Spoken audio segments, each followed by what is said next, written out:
तो कैसे हैं आप लोग?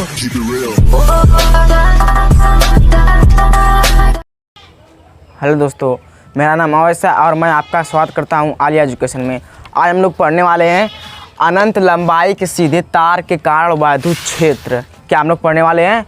अनंत लंबाई के तार के कारण वैद्युत क्षेत्र। देखिए, सीधे तार के कारण मतलब इसमें आपका गॉस के प्रमेय है। मतलब ये जान लीजिए कि मतलब इसमें एक अनंत लंबाई का आता है, एक की तो आए कि तो मतलब वो चादर के लिए आए कि तो गोले के लिए आए। मतलब इन तीनों में से ज़रूर एक आता है। मतलब इम्पोर्टेंट है कि गॉस के प्रमेय से इसे सिद्ध कीजिए, इनका सूत्र होता है। तो हम अभी यही करने वाले हैं। और मैं दो तीन दिन से वीडियो नहीं बना पा रहा हूँ क्योंकि बारिश हो रही है। मतलब बाहर आप समझ ही रहे हैं कि बोर्ड भीग जाएगा, तो समझ ही रहे हैं आप। देखिए क्या है, मान लीजिए आपका, देखिए ये अनंत लंबाई का एक तार है जिस पे क्या है, धनावेश है। धनावेश मान लीजिए आप,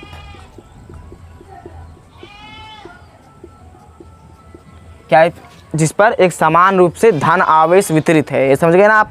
अब हमें इस पर किसी मतलब ये अनंत लंबाई का है, मतलब इसकी लंबाई कितनी नापेंगे कि मतलब यहाँ से बहुत दूर है, मतलब वहाँ पर लंबाई नापते जाएंगे कि फिर आवेश निकालेंगे कितना आवेश है। मतलब हमें कुछ छोटे से पॉइंट में, मतलब छोटे से पॉइंट लेंगे, फिर उसका समाकलन कर देंगे, पूरा मिल जाएगा। फिर आप लोग समझिए गॉसियन पृष्ठ क्या होता है। मतलब आप लोग जब भी वैद्युत फ्लक्स निकलेगा तो गॉसियन पृष्ठ से निकलेगा। आप लोग जानते हैं जब भी गॉसियन पृष्ठ होता है वह सममित होना चाहिए और उसके प्रत्येक बिंदु पर वैद्युत क्षेत्र समान होना चाहिए। यदि आपका गॉसियन पृष्ठ गोलाकार होगा तभी ना, मतलब बेलन, देखिए अगर गॉसियन पृष्ठ आपका करीब ऐसा होगा, देखिए अगर आपका गॉसियन पृष्ठ बेलनाकार होगा तो मतलब देखिए आपका मतलब ये है, मैंने आपको जब गॉस के प्रमेय पढ़ाया था तो उसमें मैं बताया था कि गॉसियन पृष्ठ क्या होता है। मतलब देखिए आपका ये मतलब आवेश है, इसके चारों ओर मतलब समान दूरी रहेंगी तभी ना आवेश का मान समान, मतलब लगने वाला बल समान रहेगा। मान लीजिए यही आपका हो गया, मान लीजिए यही आपका बेलनाकार है।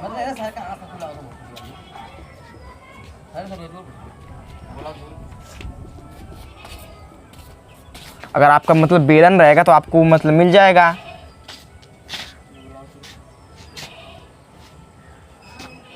चलिए, मेरी कला थोड़ी अच्छी नहीं, लेकिन आप लोग समझ जाइए। देखिए आपका बेलन है, मतलब हमें इसके छोटे से पॉइंट, हम लोग मान लीजिए इसका ये पॉइंट ले लेते हैं, हमें बस इस पर मतलब इस पर निकालना है, इस पर क्या होगा आवेश। चलिए मान लीजिए इसकी ये दूरी, क्या ये दूरी, मान लीजिए इसकी ये दूरी r है, क्या है, r है। और यहाँ पे जो छोटा सा क्षेत्रफल है, यहाँ से मतलब वैद्युत फ्लक्स निकल रहा है। यहाँ पे आप लोग मान लीजिए ये मतलब यहाँ से मतलब ई वेक्टर, मतलब बल की दिशा में ई वेक्टर है, धन दिशा दूर होता है, ई वेक्टर है। और यहाँ पे ई का है, पाप का है, क्षेत्र की दिशा इधर ही है ना, धनावेश की धनावेश मतलब उधर होती है। और यहाँ मान लीजिए आपका छोटा सा डी एस है, डी एस वेक्टर आपका मतलब ये क्षेत्रफल है। आप लोग मैं बताया था गॉस के प्रमेय में, जब क्षेत्रफल वेक्टर लेते हैं ये आपके अभिलंबवत होता है। मतलब ये बोर्ड का क्षेत्रफल सदिश लेना है तो ये बिल्कुल सीधे आपके सीध में होगा, बिल्कुल आपके सीध में। तो आप लोग समझ गए ना। और आप लोग समझिए कि इसके किस ओर से बल रेखाएं निकल सकती है, मतलब वैद्युत फ्लक्स निकल सकता है। मतलब वही जब वैद्युत फ्लक्स निकलेगा तो वही होगा, वैद्युत बल रेखाएं निकलेंगी तो वैद्युत फ्लक्स वही कहलाते हैं। देखिए एक फ्लक्स इधर से निकल सकता है, एक इधर से निकल सकता है, और एक पूरे मतलब देखिए आप लोगों का बेलन है, देखिए मान लीजिए यही बेलन है ना। तो एक देखिए कि तो इधर से निकले, कि तो इधर से निकले, और एक पूरा मतलब ये पूरा एक हो जाएगा। मतलब ये पूरा जो आपका है वो पूरा बेलन का वक्र पृष्ठ हो जाएगा, ये पूरा एक हो जाएगा। इसका मतलब मान लेंगे सिर्फ वो, देखिए तो मतलब एक मान लीजिए आपका इधर से निकल रहा है, क्या ऊपर से, और एक आपका नीचे से निकल रहा है, और आपका एक इधर जा रहा है। मतलब इधर से निकले या इधर से निकले या आपके आगे से निकले, मतलब मैं एक तरफ बना दिया, समाकलन कर देंगे, सब निकल जाएगा। और देखिए मान लीजिए इसकी छोटी सी दूरी एल ले लीजिए, जो बेलन की लंबाई है उसको आप एल मान लीजिए। आप लोग समझ गए ना। अब देखिए हमें क्या करना है, देखिए हम लोग क्या करेंगे गॉस के नियम से। देखिए गॉस का नियम क्या कहता है, देखिए गॉस का नियम कहता है, पहले हम लोग इसकी वर्णन करेंगे कि एक अनंत लंबाई का तार है जिस पे हमें वैद्युत क्षेत्र की तीव्रता ज्ञात करना है। देखिए आप मान लीजिए आपका ये डी एस वेक्टर, मतलब ये आपका मतलब ये बीच की दूरी, जिनके बीच की दूरी r है, और हमें मतलब और इसके वो निकालना है। मैंने आप लोग को बताया कि अनंत वैद्युत क्षेत्र निकालना है अनंत लंबाई तार के कारण। आप लोग तो लिख लेंगे, मैं जानता हूँ, मतलब कुछ भी लिख लीजिएगा आप लोग, मतलब लिख लेंगे, मतलब इसी का मेंशन कर दीजिएगा। अब देखिए गॉस का नियम कहता है फाई क्या कहता है, फाई ई, देखिए स्मॉल ई, मतलब ये ई है, मतलब आप लोग थोड़ा छोटा दिख रहा होगा, आप लोग समझ जाइएगा। फाई ई बराबर E vector dot D S vector. आप लोग समझ रहे हैं ना। ई वेक्टर देखिए इसका अदिश गुणन होता है। मतलब जब गॉस कीपर में पढ़ाया था उसमें मुझे भूल हो गई थी कि अदिश गुणन होता है, मैंने यहाँ पे क्रॉस दे दिया था क्रॉस, लेकिन यहाँ पे डॉट रहेगा। आप लोग वो समझिएगा कि मैं गॉस कीपर में पढ़ा, यहाँ पे डॉट प्रोडक्ट रहेगा, मतलब समझ रहे हैं ना, अदिश गुणन रहेगा। जब समझिए जब अदिश गुणन आता है तो आपको दिशा भी लेनी पड़ेगी। देखिए ये देखिए ये आपका चार्ज है, मतलब इधर देखिए 90 डिग्री देखिए, मतलब मान लीजिए आपका ये है, मान लीजिए आपका ये मतलब ये 90 अंश हुआ ना, ये 90 अंश, और इधर भी 90 अंश हुआ। मान लीजिए आपका मतलब वो होगा तो इधर भी 90 अंश हुआ ना, देखिए 90 अंश हुआ ना। और ये जब ये आपका है यहाँ से लेंगे तो आपका ये 180 डिग्री हो जाएगा।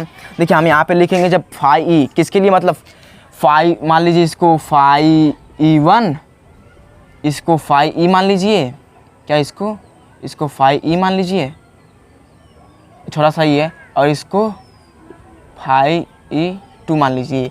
देखिए फाई ई 2 पहले हम फाई ई 1 पहले हम निकाल लेते हैं। क्या है, फाई ई 1 निकालेंगे तो E vector dot D S vector into में आएगा क्या, गुणे में आएगा कोस थीटा। देखिए cos theta into cos theta होता है ना, मतलब कितने एंगल पे मुड़ा हुआ है, कोस थीटा होता है ना। जब अदिश गुणन होगा तो मतलब कोस थीटा लेंगे इसके। देखिए तब कोस मतलब ये देखिए 90 अंश है, जब कोस 90 अंश यहाँ पे रखेंगे, जब देखिए यहाँ पे कोस 90 अंश रखेंगे, देखिए कोस 90 अंश का मान 0, अब इसका मान 0 तो फाई ई 1 बराबर 0। उसी प्रकार फाई ई 2 भी बराबर 0 होगा। क्या हो जाएगा, फाई ई 2 होगा, ये भी बराबर 0 हो जाएगा ना। अब बस हमें इसका निकालना है, किसका निकालना है, फाई ई का। किसका, देखिए जब ये हो जाएगा फाई ई बराबर E vector dot D S vector into cos, देखिए कोस 180 कितना, 180 अंश, कोस 180 अंश हो जाएगा ना, कोस 180 अंश। देखिए कोस 180 अंश का मान 1 होता है, तो क्या हो जाएगा, फाई ई, क्या हो जाएगा, बस आप लोग ये समझिए कि बस इसको लेना, मतलब जो इसकी लंब रहेगा अभिलंबवत उसको नहीं लेना है, मतलब जो 90 अंश रहेगा। आप लोग समझ रहे हैं, ये सीधे बिल्कुल निकाला था, मतलब 180 डिग्री होगा। तो 180 डिग्री होता है, फाई ई बराबर ई इंटू डी ए, क्या हो जाएगा, ई इंटू डी एस। देखिए ई इंटू डी एस हो जाएगा ना।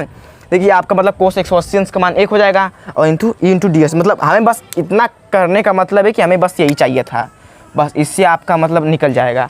बस आप लोग ये समझ गए। अब इसका कोई मतलब आवश्यकता नहीं, मतलब आप लोग थोड़ा मेंशन कर सकते हैं कि ये 0 हो गया है। चलिए मैं इसको रफ कर रहा हूँ, तब तक आप वीडियो को सब्सक्राइब कर दीजिए और बेल आइकन को दबा दीजिए ताकि हमारी आने वाली हर नोटिफिकेशन आपको मिल जाए। और तब तक लाइक कर दीजिए। देखिए क्या मिला है हम लोग को, फाई ई बराबर ई इंटू डी एस। क्या मिला है, फाई ई बराबर ई इंटू डी एस, यही मिला है ना हम लोग को। चलिए हम इसको मिटा देते हैं। देखिए हम अभी क्या निकाले हैं, हम अभी इस छोटे से क्षेत्रफल के लिए निकाले हैं, और जब इसका शंकु का परिच्छेद पूरा निकालेंगे तो क्या हो जाएगा, इसका समाकलन करना पड़ेगा। जब समाकलन करना पड़ेगा तो देखिए हम लोग समाकलन करते हैं। देखिए क्या, देखिए फाई, मतलब ये देखिए फाई ई भी छोटा सा है, मतलब फाई ई भी देखिए छोटा सा, मतलब लिए छोटा सा, मतलब वो बिंदु लिए हैं उस पर हम लोग निकाल रहे हैं। तो मतलब बढ़ा लेंगे, समाकलन करेंगे, phi D phi E, phi into D phi E बराबर ई, देखिए ई बार रहेगा, मतलब इसको भी आप देखिए ये बंद पृष्ठ के लिए होता है। मतलब मैंने कहा कि ये बंद पृष्ठ के लिए, phi into E into D S ये हो जाएगा ना। फाई मतलब ये बंद पृष्ठ, मतलब ये बंद है, देखिए बंद है ना। मैंने कहा कि गॉस के नियम से बंद पृष्ठ होना चाहिए, सममित होना चाहिए, और प्रत्येक बिंदु पर वायु क्षेत्र समान होना चाहिए। गॉसियन पृष्ठ यही होता है। देखिए क्या हो जाएगा, समाकलन करेंगे तो क्या हो जाएगा, फाई ई हो जाएगा पूरे के लिए। देखिए पूरे के लिए होगा फाई ई बराबर, देखिए ई रहेगा वैसे ही इंटू, देखिए फिर इसका समाकलन अगर डी एस का समाकलन करेंगे ना तो पूरा इसका क्षेत्रफल मिल जाएगा ना, यस मिलेगा ना, ई इंटू यस मिल जाएगा ना, ई इंटू यस। हमें ये निकालना तो क्या हो जाएगा, फाई ई, क्या हो जाएगा, फाई ई बराबर ई। अब देखिए अब यस मतलब पूरा ये भी पार्ट, मतलब जो ये बेलन का है, मान लीजिए ये तो यहाँ से विद्युत फ्लक्स निकलना है, 0 हो गया, यहाँ से भी निकला है 0 हो जाएगा, 0 हो गया। अब पूरा ये जो बेलन है ना उसका वक्र पृष्ठ का, बेलन का वक्र पृष्ठ क्या होता है, 2 पाई आर। अब देखिए यल, मतलब बेलन की लंबाई एच, 2 पाई आर एच होता है, लेकिन यहाँ पे यल है, क्या हो जाएगा 2 पाई आर यल क्या हो जाएगा, इंटू 2 पाई आर यल हो जाएगा ना। देखिए हमें इक्वेशन नंबर मान लीजिए 1, इसको क्या मान लीजिए, इक्वेशन नंबर 1 आपको मिल गया ना। चलिए हम इसको लिख देते हैं। और गॉस का नियम ये भी कहता है, आप लोगों ने पढ़ा होगा, आप लोग के टीचर पढ़ाए होंगे कि मतलब मैं सोचा कि उस पर वीडियो बना दूं, लेकिन मैंने उस पर बनाया नहीं। ये होता है आपका एक सूत्र होता है, ये देखिए फाई ई होता है बराबर और यल क्यू अपान यल, रेखीय आवेश घनत्व। देखिए इसकी परिभाषा मैं डायरेक्ट बता देता हूँ, आप लोग लिख लीजिएगा। देखिए एकांक लंबाई पर किसी तार की एकांक लंबाई पर उपस्थित आवेश की मात्रा को रेखीय आवेश घनत्व कहते हैं ना। आप लोग इसको नोट कर सकते हैं, मतलब पृष्ठीय में भी आएगा, पृष्ठीय एकांक क्षेत्रफल पर उपस्थित आवेश की मात्रा को पृष्ठीय आवेश घनत्व कहते हैं, और मतलब आयतन आवेश भी आएगा। मतलब मैं मेंशन करता जाऊंगा जैसे जैसे आता जाएगा। देखिए क्या है, एकांक लंबाई कारण उपस्थित आवेश की मात्रा को मतलब रेखीय आवेश घनत्व कहते हैं। मतलब ये फाई नहीं रहेगा, यहाँ पे वो रहेगा, आप लोग यहाँ पे लेमडा मान लीजिए, ये हो जाएगा ना। लेमडा बराबर क्यू, देखिए ये रेखीय आवेश घनत्व लेमडा, मतलब फाई मैंने गलत लिख दिया था, रेखीय आवेश घनत्व लेमडा बराबर क्यू अपान यल, इतना हो जाएगा ना। मतलब आप लोग को मैं परिभाषा भी बताया, एकांक लंबाई किसके कारण, एकांक लंबाई कारण किसी चालक पर उपस्थित आवेशों की मात्रा को, देखिए जब ये इसका मान 1 हो जाएगा, इसका मान 1 हो जाएगा, तो Q का मान जो बचेगा वो इसके लेमडा के बराबर होगा। तो आप लोग इससे क्या निकालेंगे, आप लोग इससे क्या निकाल सकते हैं। देखिए अब आप लोग इससे निकाल सकते हैं Q बराबर, इससे निकाल सकते हैं ना, Q बराबर लेमडा इंटू यल। देखिए आप लोग इससे निकाल सकते हैं Q बराबर लेमडा इंटू यल। और गॉस का नियम ये कहता है, गॉस का नियम कहता है फाई ई किसी बंद पृष्ठ से गुजरने वाला संपूर्ण वैद्युत फ्लक्स उस पृष्ठ के आवेश का 1/ε0 गुना होता है, मतलब Q/ε0 हो जाएगा ना। देखिए हमें Q का मान यही रखना है, क्या है Q का मान, क्या है लेमडा इंटू यल। देखिए अभी Q का मान हम लोग को निकाल रखिए आवेश घनत्व से, तो लेमडा इंटू यल। देखिए हमें छोटा सा ये भाग लेना है, मान लीजिए यहाँ पर आवेश का घन तो लेमडा हम लोग माने हैं, आप लोग मेंशन कर दीजिए शुरू में, आप लोग लिखेंगे तो देखिए Q बराबर लेमडा इंटू यल है ना। तो यहाँ पे जो Q है वहाँ पे लेमडा इंटू यल लिख सकते हैं। इसको क्या लिख सकते हैं, अरे फाई, देखिए यहाँ पे डैश मैं दे दे रहा हूँ, फाई ई। देखिए ये गॉस का नियम है ना, ये भी गॉस का नियम है, मैंने आप लोग को ये बताया था। फाई इसका निगमन भी करा था, आप लोग मतलब डिस्क्रिप्शन में डाल दूंगा, आप लोग जाकर वहाँ पे देख सकते हैं। यहाँ क्या हो जाएगा, फाई ई बराबर, देखिए इसका क्या मान निकला, Q का मान लेमडा इंटू यल, क्या निकला लेमडा इंटू यल अपान ε0। क्या है ε0। थोड़ी वीडियो में प्रॉब्लम होगी क्योंकि देखिए पूरा एकदम बादल छाया, तभी हम लोग पढ़ा रहे हैं। देखिए आप लोग थोड़ा कष्ट करना पड़ेगा, मतलब पूरा आप लोग मतलब 480 पे कर आप लोग देख सकते हैं, तब आप लोग को सही देखेगा। देखिए फाई ई बराबर लेमडा यल अपान ε0। देखिए ये फाई ई का मान और ये फाई ई का मान आपस में बराबर कर देंगे। चलिए कर देते हैं, आप लोग तो समझ गए होंगे, मतलब आप लोग समझिए, मतलब एक वीडियो नहीं एक बार समझ में आई तो दोबारा देखिए, क्यों समझ में नहीं आएगा। मतलब ऐसा क्या है कि जो भी बनाया सब इंसानी ने बनाया है, तो क्या है कि नहीं आएगा। देखिए क्या है, देखिए एक समीकरण एक ये है और समीकरण 2, इसको मान लेते हैं हम लोग, समीकरण 2 हो गया। समीकरण 1 और 2 से देखिए क्या हो जाएगा, लेमडा इंटू यल अपान ε0। क्या ε0 बराबर क्या होता है, E into 2 pi R L, E into 2 pi R L, इतना हो जाएगा ना। देखिए यल से यल आप लोग समझ रहे हैं, बटे में आ जाएगा तो आराम से कट जाएगा। आप लोग इंटर के छात्र हैं, आप लोग को बताने की ज़रूरत नहीं है, कोई आवश्यकता नहीं है। तो देखिए इतना हो गया। हाँ समीकरण बस आप लोग को आना चाहिए, गॉस का नियम और रेखीय आवेश घनत्व की परिभाषा मैं बताया, और अगले वाली वीडियो में पृष्ठीय आवेश घनत्व और आयतन आवेश घनत्व का परिभाषा मैं बता दूंगा, आप लोग नोट कर सकते हैं उसको। देखिए क्या हो जाएगा, लेमडा इंटू यल बटा ε0 बताओ, ई इंटू 2 पाई आर यल से यल कट जाएगा, तो क्या बचेगा। देखिए हमें ई बराबर निकालना है, तो हमें ई बराबर निकालेंगे तो इन सब को इधर भेज देंगे ना। देखिए जो बटी में, देखिए मैं सिंपल भाषा बता रहा हूँ, लेमडा बटा ε0 बराबर ई इंटू 2 पाई आर, इतना हो गया 2 पाई आर, इतना हो गया।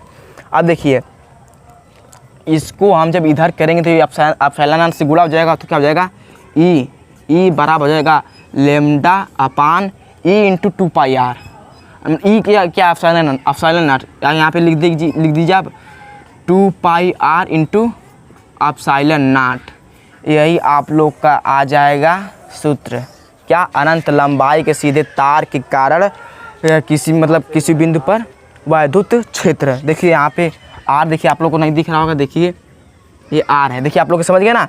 भाई आप लोग को 2 इक्वेशन बनाना होगा। देखिए ये फाई बराबर lambda L upon epsilon not, देखिए वो गॉस के नियम से, और देखिए आवश्यक घनत्व तो इसमें है, और आप इसका एक पृष्ठीय क्षेत्रफल निकाल लेंगे। इसका 0 हो जाएगा 90 अंश से, इसका 0 हो जाएगा 90 अंश से। मतलब बस इसी का आप लोग समझिए कि बस इसका लेना है, मतलब ये पूरे बेलन का जो आपकी कलम होती है उसका पूरा लेना है। मतलब कोई भी मतलब लंबी चीज़ हो गोलाकार, वो बेलन होती है, तो बस हमें उसका लेना है। आप लोग को इसको समझने के लिए आप लोग मतलब पुराना वीडियो देखिए, आप लोग को पूरा समझ में आएगा गॉस का नियम। आप लोग देखिए कि उसमें गॉसियन पृष्ठ क्या है, मैं वो भी बताया हूँ, और मतलब वो गॉस के नियम का निगमन कैसे है वो भी बताया हूँ। मतलब उस पर दो निगमन है, मतलब मैं एक ही विधि से बताया हूँ। अगर आप लोग कमेंट करेंगे तो मैं उस पर भी बता दूँगा। वो मतलब ओमेगा लिया है, उस पर भी मैं बता दूँगा। देखिए आप लोग को अगर ये वीडियो अच्छा लगे तो प्लीज़ लाइक कीजिए, शेयर कीजिए, सब्सक्राइब कीजिए, और मतलब बेल आइकन भी दबा दीजिए ताकि हमारा हर नोटिफिकेशन आने वाला आपको मिले। और मतलब अपने दोस्तों को भी शेयर कीजिए ताकि हम लोग थोड़ा आगे बढ़े। चलिए।